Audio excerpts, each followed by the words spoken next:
Jemaah salat subuh yang dirahmati Allah. Alhamdulillah.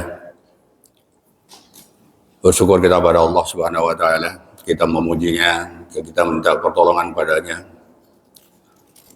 Kita berlindung pada Allah dari amalan-amalan yang tidak diridhoinya, dan kita juga berlindung pada Allah dari perbuatan-perbuatan yang menyimpang dan tidak diridhoi Allah Subhanahu wa taala. Salawat dan salam semoga tercurahkan pada Nabi kita Muhammad sallallahu alaihi wasallam, juga kepada keluarganya, sahabat-sahabatnya, dan semua umatnya hingga akhir zaman. Amin. Jemaah rahmati Allah, pagi hari ini kita akan membahas surah Ali Imran, surah yang ketiga, ayat 118, 119, 120.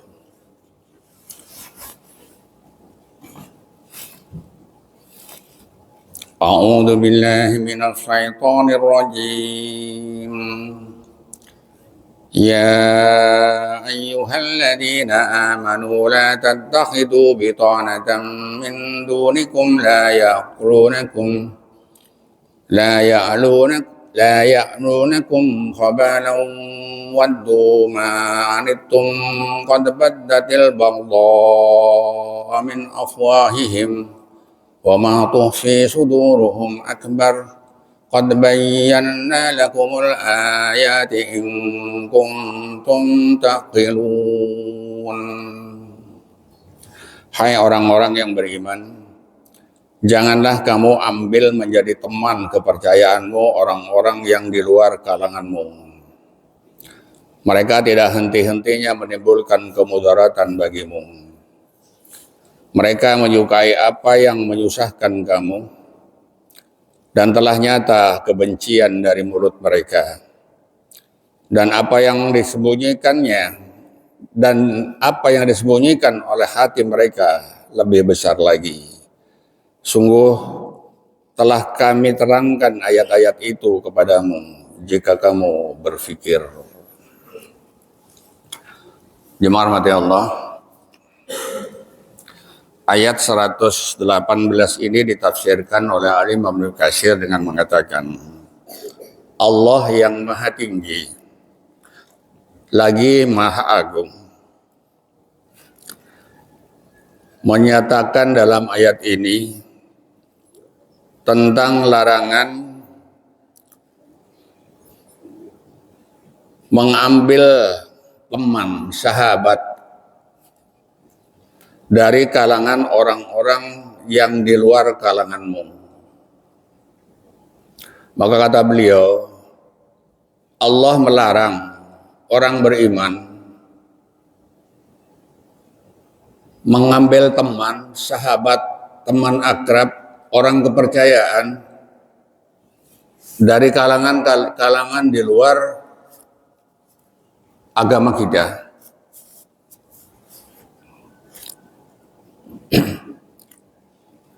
Hal ini berkaitan dengan satu peristiwa di zaman Rasulullah Sallallahu Alaihi Wasallam.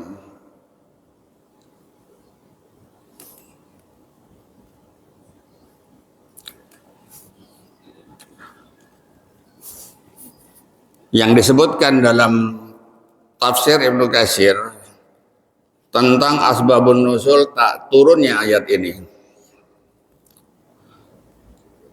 Allah menurunkan ayat ini untuk melarang kaum muslim berteman akrab dengan orang-orang kafir yang memusuhi Islam.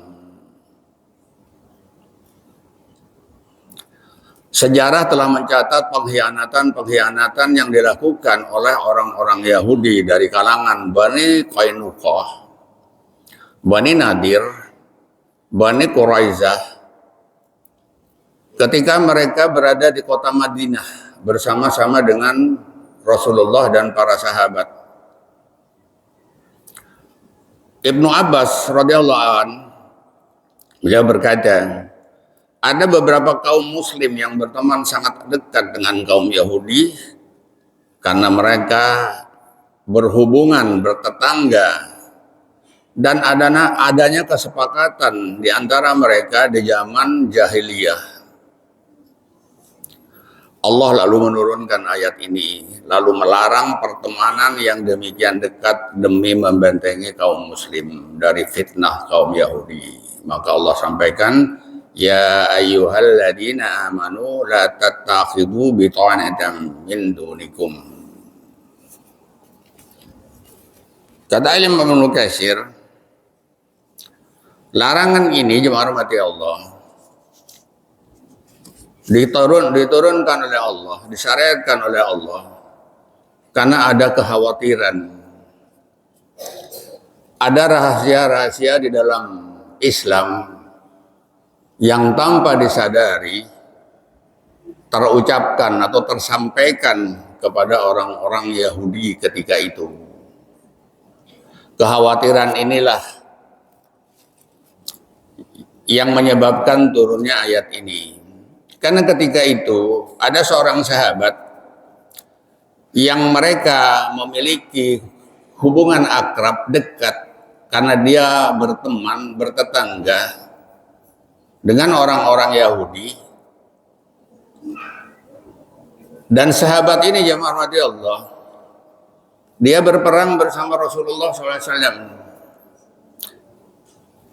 Sehingga di saat itu rahasia-rahasia peperangan yang akan dilakukan oleh Rasulullah SAW itu diketahui oleh orang-orang Yahudi, yang pada akhirnya orang Yahudi ini menyampaikan kepada kaum Quraisy, yang kelak di kemudian dia akan memerangi Rasulullah SAW.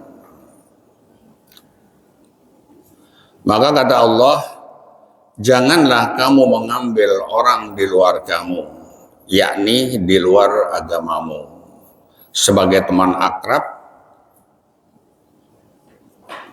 yang ke dalam kesehariannya khawatir rahasia-rahasia yang ada dalam Islam diketahui oleh mereka.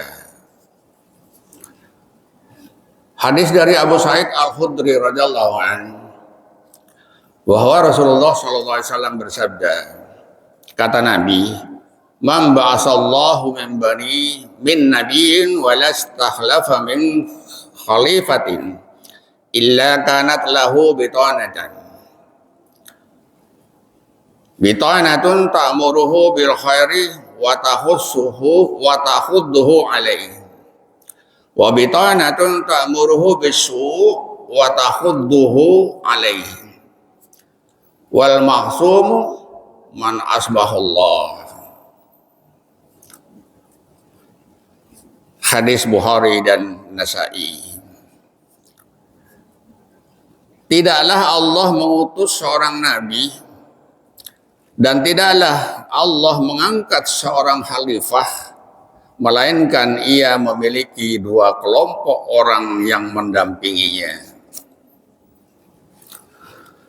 Pendamping yang pertama, kata Nabi, menyuruh kepada kebaikan dan menganjurkan untuk melakukannya.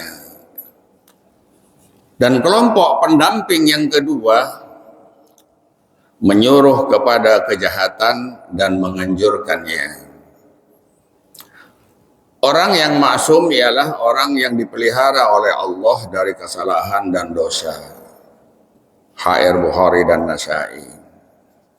Dari hadis ini jemaah rahmati Allah, Rasulullah SAW menyampaikan informasi, memberitahukan kepada sahabat-sahabat beliau bahwa Rasulullah SAW dan juga kemudian khalifah-khalifah sebagai penerus Rasulullah SAW, oleh Allah telah ditetapkan Nabi itu memiliki dua kelompok orang-orang, yaitu pertama orang-orang yang berniat baik lalu menganjurkan kebaikan kepada Nabi, dan dikatakan anjuran itu untuk dilakukannya. Dan kelompok yang kedua adalah orang-orang yang menyuruh kepada kejahatan dan menganjurkannya untuk melakukannya. Maka Rasulullah SAW menyampaikan hadis ini dengan mengatakan orang-orang maksum, orang-orang yang mereka dipelihara dari kesalahan adalah orang-orang yang mengikuti kelompok yang pertama, kata Imam Ibnu Katsir. Hadis yang lain menyebutkan Ibnu Abi Hatim meriwayatkan dari Abu Ad-Dahqanah radhiyallahu anhu, dia berkata bahwa Umar bin Al-Khattab dilaporkan kepada beliau bahwa ada kaum di dalam kota Madinah itu, seorang pemuda. Pemuda ini dia pintar menulis, cakap dalam menghafal, tapi dia bukan dari kalangan para sahabat. Umar bin Khattab disarankan ketika beliau menjadi khalifah untuk mengangkat pemuda ini sebagai juru tulis, sekretaris.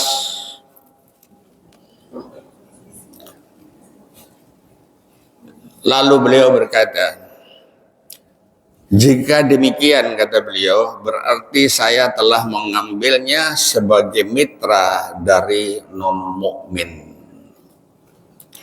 Dengan kata lain, Khalifah Iman menolak saran dari sahabat-sahabatnya untuk mengangkat pemuda tadi. Mengapa demikian? Diuraikan oleh Imam Ibnu Katsir. Karena apabila khalifah mengambil orang di luar muslim yang tidak seiman, dia sebagai juru tulis, maka orang ini dapat dipastikan mengetahui hal-hal yang menjadi rahasia dari kalangan orang-orang beriman. Maka khalifah ini menolaknya. Umar bin Khattab radhiyallahu anhu menolak saran dari sahabat-sahabatnya untuk mengangkat seorang sekretaris juru tulis dari kalangan di luar Islam. Maka kata Allah, ya, Imam Ibnu Katsir melanjutkan pembahasannya, mereka tidak henti-hentinya menyusahkanmu dan menyukai perbuatan-perbuatan yang memberatkanmu. Ini poinnya, Pak. Jadi kalau kita itu berakrab-akrab dengan mereka, sedangkan mereka itu pada dasarnya tidak menyukai kalau umat Islam itu memiliki keberhasilan, maka nanti di ayat berikutnya itu dengan jelas dikatakan bahwa larangan itu berlaku untuk selamanya sampai hari kiamat.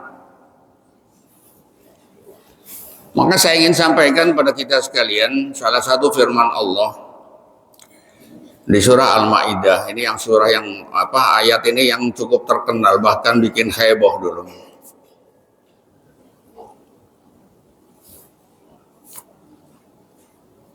Peringatan ini diulang oleh Allah di surah 5. Dan berikutnya kita dapati nanti di surah An-Nisa.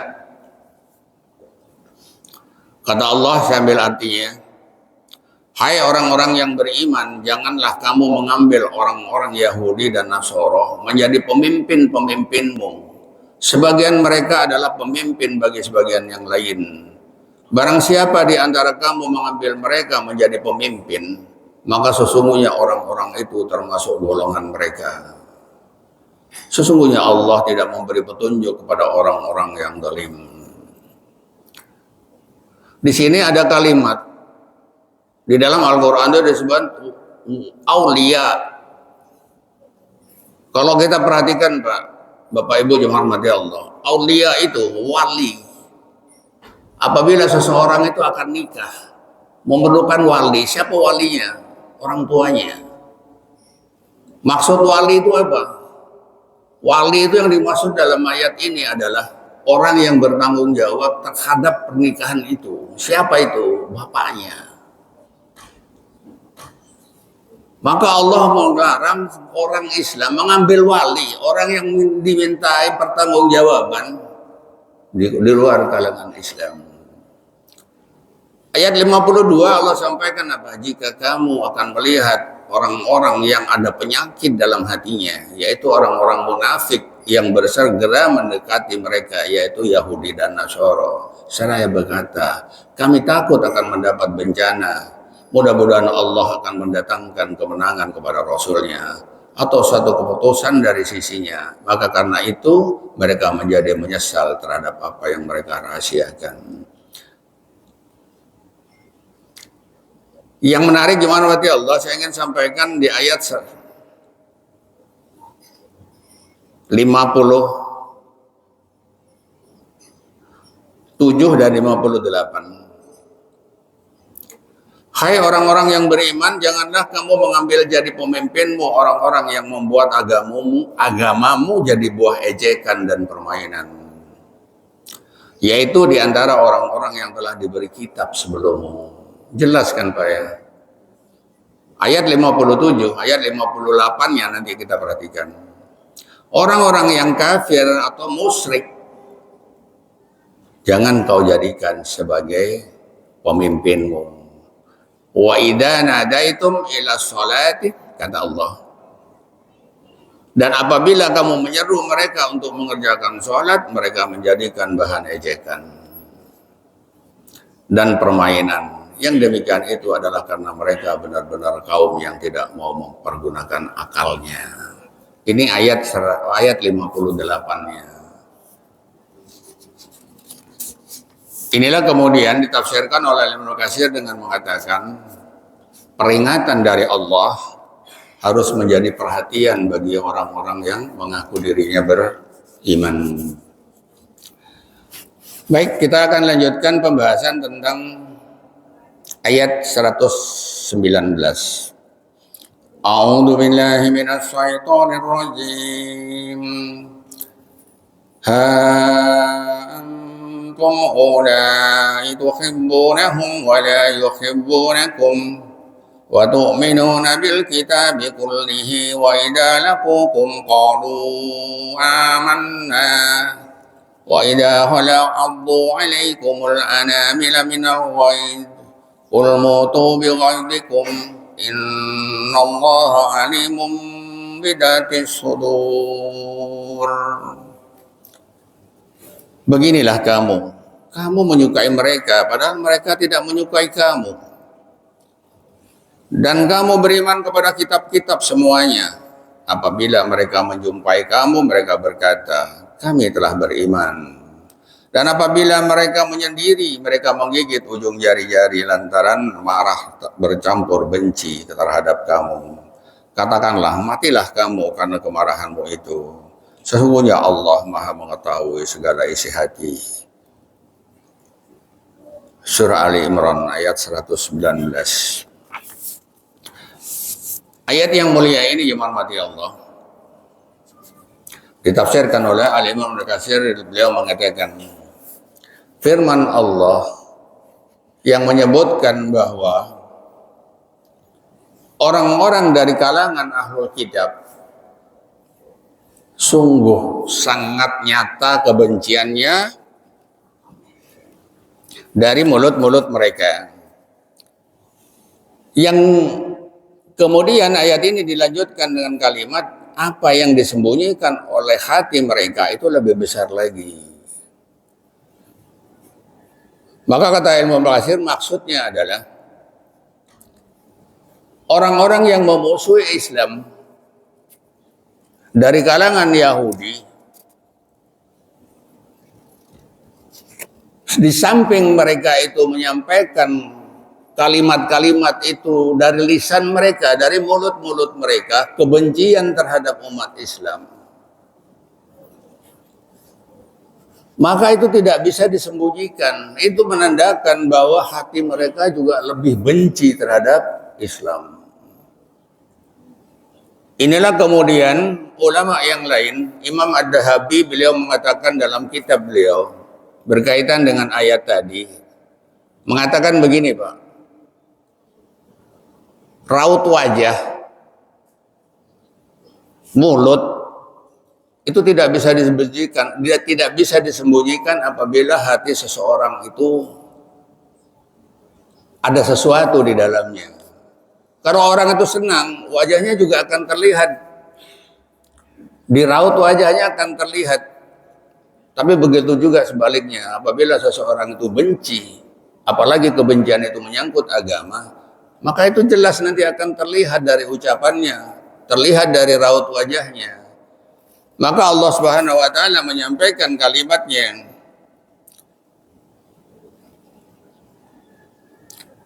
dengan mengatakan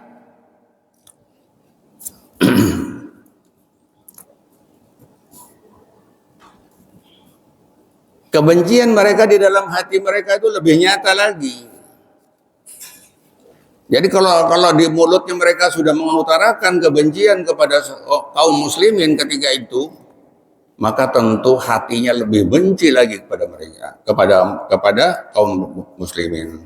Walaupun mulut mereka mengatakan kami telah beriman. Sebagaimana ayat ini menyebutkan qalu amanna. Kami telah beriman. Dan apabila mereka menyendiri, mereka menggigit ujung jari. Dalam Al-Quran itu Pak, kalimat menggigit ujung jari itu saya dapat itu ada 2 ayat.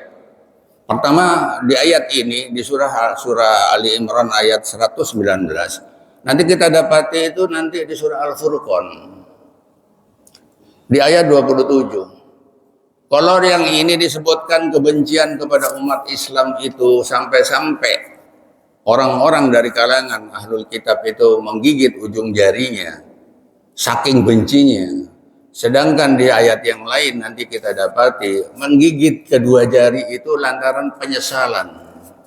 Mereka sangat menyesal. Apa yang menyesal? Menyesal karena mereka tidak mengikuti Rasulullah SAW dalam beribadah kepada Allah.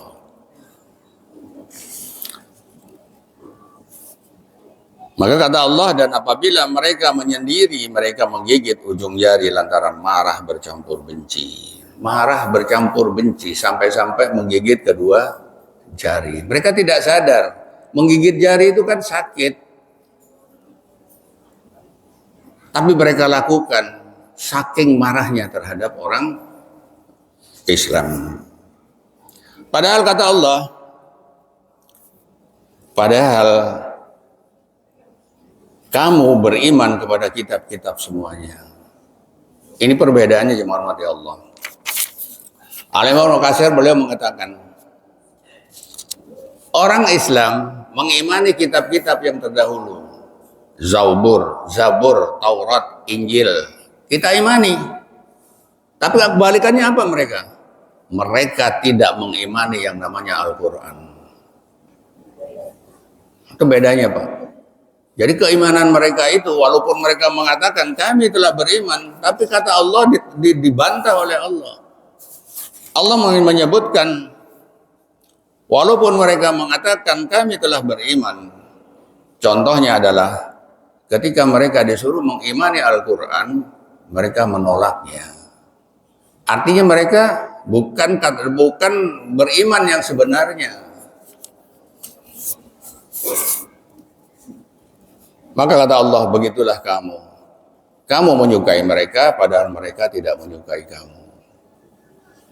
Inilah kemudian yang ditafsirkan oleh Al-Imam Ibnu Katsir dengan mengatakan mereka itu juga bagian orang-orang ahlul kitab. Di samping mereka itu kafir, mereka juga orang-orang munafik.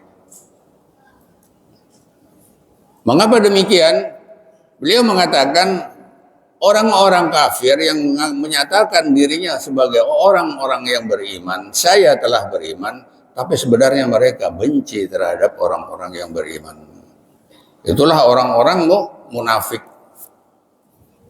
Coba kita perhatikan firman Allah, ayat Allah di surah An-Nisa yang berbicara tentang orang munafik.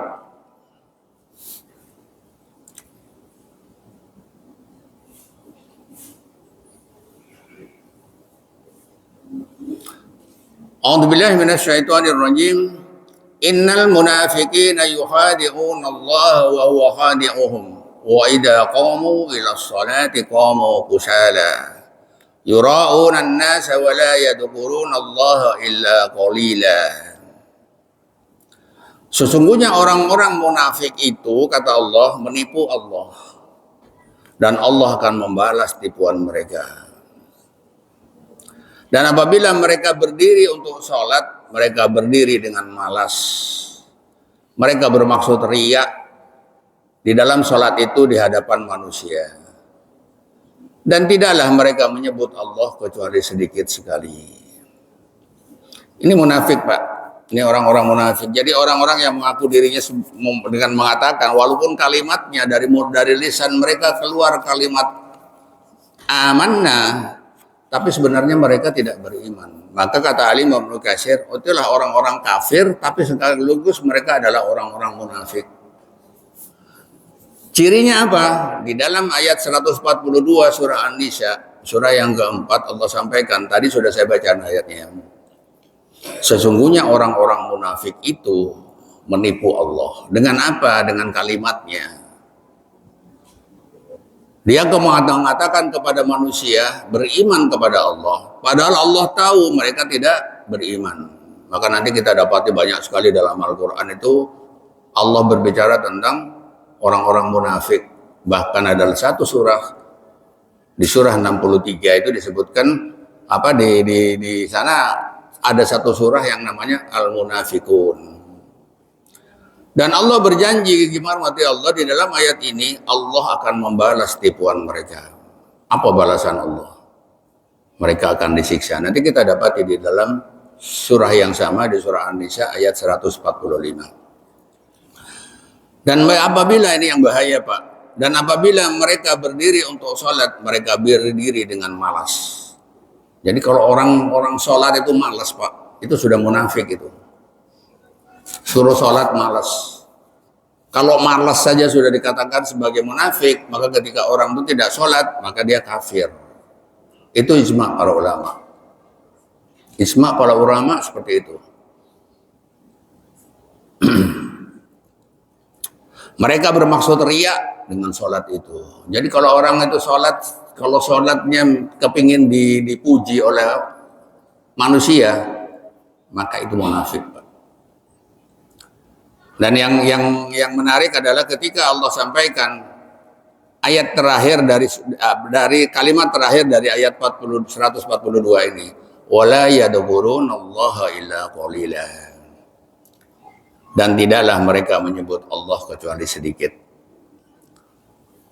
Al-Imam Ibnu Katsir menafsirkan kalimat tadi, Pak, dengan mengatakan, jadi kalau orang sholat berdiri menghadap kiblat, diawali dengan takbiratul ihram, lalu membaca ayat-ayat surah-surah, tapi hatinya tidak kepada Allah. Ini ayat ini, Pak, dikenakan oleh beliau.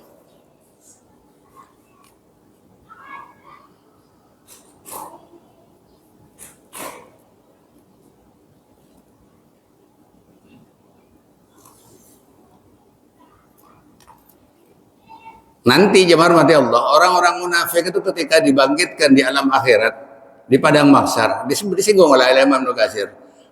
Beliau menukil salah satu firman Allah di surah Al-Mujadalah, surah 58 ayat 18. Kata beliau, ingatlah hari ketika mereka semuanya dibangkitkan Allah, lalu mereka bersumpah kepadanya bahwa mereka bukan musyrikin, mereka bukan munafikin, sebagaimana mereka bersumpah kepadamu.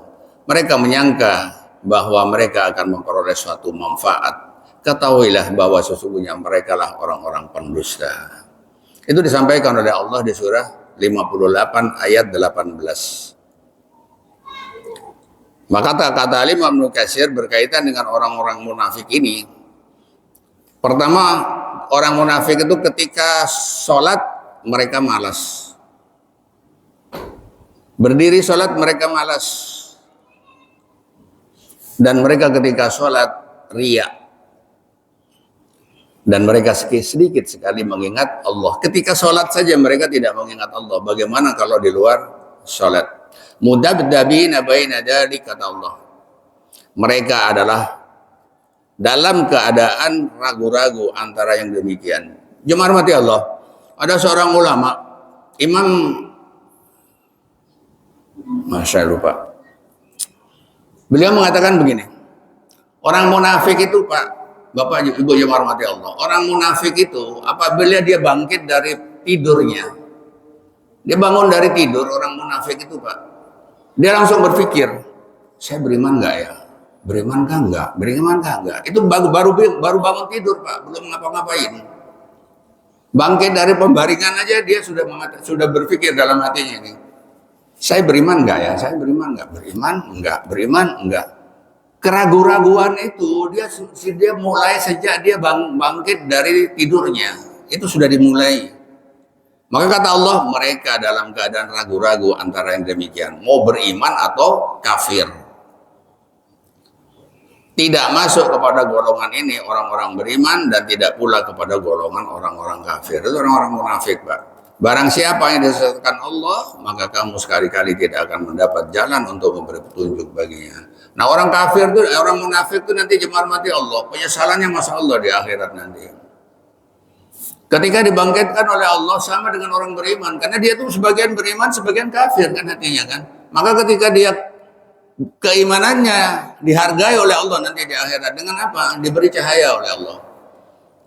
Sama dengan orang beriman diberi cahaya oleh Allah ketika dibangkitkan di alam akhirat. Perbedaannya adalah ketika orang beriman bangkit dengan cahayanya, baik di tangannya, baik di wajahnya atau di kakinya, cahaya itu apa namanya itu? Berlangsung lama, kekal cahaya itu. Sedangkan orang munafik cahayanya itu meredup pelan, habis sampai gelap. Itu yang terjadi nanti di alam akhirat. Mengapa demikian? Karena disebabkan oleh keimanan mereka. Walaupun mereka dalam lisannya mengatakan qalu amanna. Mereka mengatakan kami beriman. Lalu di ayat 144 Allah sampaikan berkaitan dengan orang munafik. Kamu hati-hati nih orang-orang munafik ini. Kata Allah, ya ayyuhalladzina amanu la tattakhidul kafirina awliya. Lagi-lagi Allah ingatkan, awliya min dunil mu'minin. Aturiduna an taj'alu lillahi alaikum sultanan mubina. Hai orang-orang yang beriman, janganlah kamu menjadi orang-orang kafir, munafik, menjadi wali dengan meninggalkan orang-orang mukmin. Wali, lagi-lagi saya ingatkan tadi ada kalimat wali. Inginkah kamu mengadakan alasan yang nyata bagi Allah untuk menyiksamu? Jadi kalau orang-orang itu mengambil orang munafik, orang kafir sebagai pemimpin, sebagai teman akrab, maka nanti mereka akan menjadi bagian dari orang-orang kafir itu atau orang-orang munafik itu. Maka kenapa Allah ulang-ulang ayatnya itu dalam Al-Quran itu diulang-ulang. Jangan ngambil pemimpin dari kalangan mereka. Kenapa? Supaya orang beriman itu menyadari bahwa ada larangan dari Allah Subhanahu Wa Taala. Lalu ayat selanjutnya yaitu ayat 145 Allah sampaikan, Innal munafiqina fid darkil asfari minan nar falan tajid lahum nasyira. Sesungguhnya orang-orang munafik itu ditempatkan pada tingkatan yang paling bawah dari neraka, dan kamu sekali-kali tidak akan mendapat seorang penolong pun bagi mereka. Ayat 145 ini Allah memberikan penegasan, janganlah berkawan dengan orang-orang munafik, orang-orang kafir, karena mereka nanti berada di asfali minan nar, aspal, yang tempat kita injak-injak di jalanan itu yang paling bawah. Sedangkan ini tempatnya adalah neraka. Jemaah mati Allah,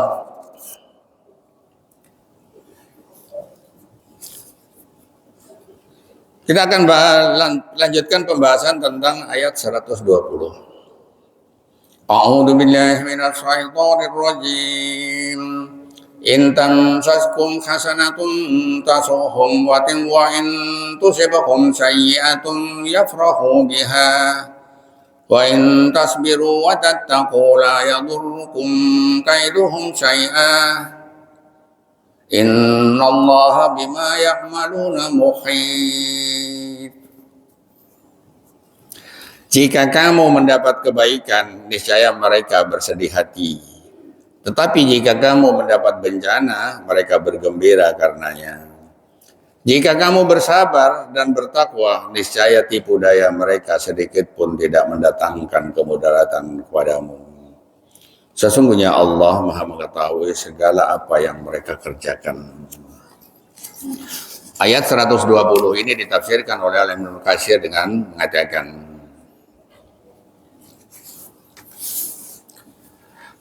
apabila kamu mendapat kebaikan, maka mereka berduka. Mereka sedih, Pak, kalau orang Islam itu mendapatkan kemenangan. Ini ditandai dengan ketika umat Islam mengalami kekalahan di perang Uhud. Itu nyata sekali itu. Dan apabila kamu mendapat bencana, maka mereka bergembira. Nah, ini ciri khasnya orang-orang munafik itu seperti itu. Orang munafik, orang kafir itu kalau melihat orang Islam itu memiliki keunggulan, mereka sedih. Tapi kalau mereka dapati orang Islam itu mengalami kesedihan, kekalahan, justru mereka bergembira. Itu disebutkan oleh Allah di surah Ali Imran ayat 120 tadi.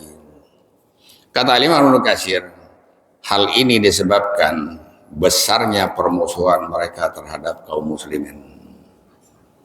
Dan itu akan berlangsung selamanya, Pak. Kalau ayat ini turun berkenaan dengan peristiwa di zaman Rasulullah, maka akan terulang nanti sampai hari kiamat. Kata Imam Ibnu Katsir, jika kaum mukminin mendapatkan kebaikan dan kemenangan, maka hal itu menggundahkannya. Mereka sedih, mereka risau. Muhammad kok bisa menang? Kaum muslimin yang jumlahnya sedikit kok bisa menang, sebagaimana terjadi pada perang Badar. Tapi nanti ketika perang Uhud terjadi, kaum muslimin mengalami kekalahan, mereka bergembira. Bahkan tokoh-tokoh kaum munafik ini, mereka mendatangi tokoh-tokoh Yahudi. Mereka langsung mengatakan, apa yang mereka katakan kepada orang-orang Yahudi? Kemenangan kalian itu karena campur tangan kami, karena kami ikut di dalamnya. Tapi ketika perang Badar, orang-orang kafir Quraisy kalah dari kaum muslimin. Mereka mengatakan apa kepada orang-orang Yahudi? Ya, kami memang tidak ikut berperang karena kami menyadari kalian pasti kalah. Ini orang-orang munafik seperti itu. Maka kata Allah, maka bergembiralah atau gembirakanlah kaum munafik itu. Menarik gimana hati Allah ketika Allah sampaikan dalam ayat ini kalimat orang-orang munafik itu disuruh bergembira. Bergembira apa? Dengan siksaan. Kalau biasanya orang-orang itu bergembira dengan kenikmatan, diberi kegembiraan dengan kenikmatan. Tapi ini orang munafik diberi suruh bergembira, diberi kegembiraan karena siksaan.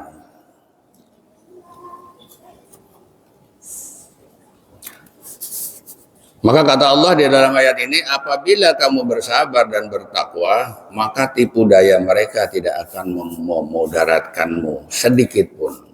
Jadi intinya, walaupun perlakuan orang-orang munafik itu seperti itu, berkatanya bohong, amanah nanti dihianati, kalau dipercaya hianat, maka ketika kita dapati ada orang-orang munafik seperti itu, kuncinya terletak pada ayat ini. Ketika Allah Subhanahu wa taala berfirman, wa in tasbiru wa tattaqu la yadurrukum kaiduhum syai'a. Itu kata Allah. Jika kamu bersabar, tasbiru wa tattaqu, dan kalian bertakwa, niscaya tipu daya mereka itu sedikit pun tidak akan mendatangkan kemudaratan padamu.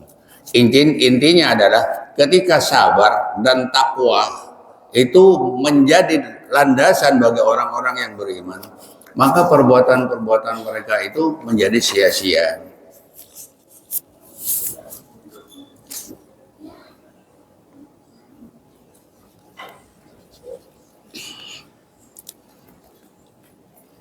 Kata Imam Ibnu Katsir, artinya jika kamu orang-orang yang beriman itu bersandar hanya kepada Allah, minta perlindungan hanya kepada Allah, maka tidak ada sebuah perkara pun yang akan terjadi, pasti Allah akan memberikan pertolongannya. Sepanjang orang beriman itu, orang-orang Islam itu bersandar kepada Allah.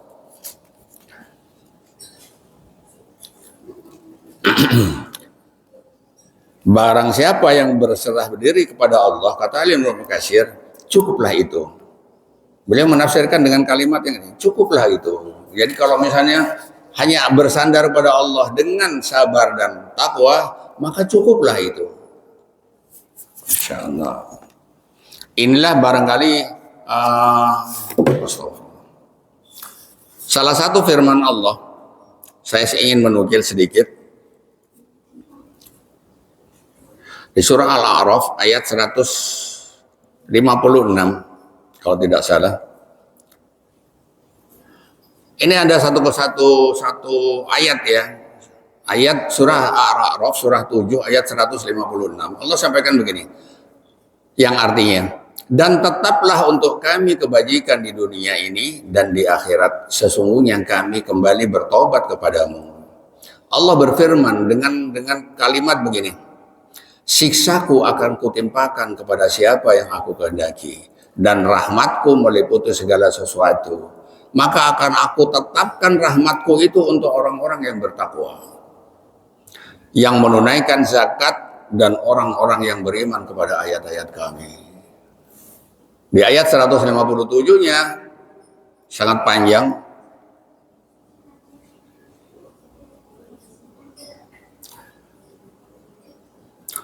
Orang-orang yang bertakwa itu dijamin Pak oleh Allah. Orang-orang yang bertakwa itu dijamin oleh Allah, dunia dan akhiratnya. Maka kata Allah, "Wa may yattaqillaha yaj'al lahu makhraja wa yarzuqhu min haitsu la yahtasib." Itu salah satu firman Allah yang berkaitan dengan orang-orang yang bertakwa. Kalau ayat tadi, ayat 120 Allah tekankan orang-orang yang mendapatkan pertolongan dari Allah itu adalah orang-orang yang sabar dan bertakwa. Maka itu janji Allah maha benar. Ketika Rasulullah SAW dengan para sahabat dikhianati oleh orang-orang Yahudi, oleh orang-orang kafir, oleh orang-orang munafik, maka karena Rasulullah dan para sahabat begitu tingginya tingkat ketakwaannya kepada Allah, maka Allah tetap akan memberikan pertolongannya kepada Rasul dan para sahabat.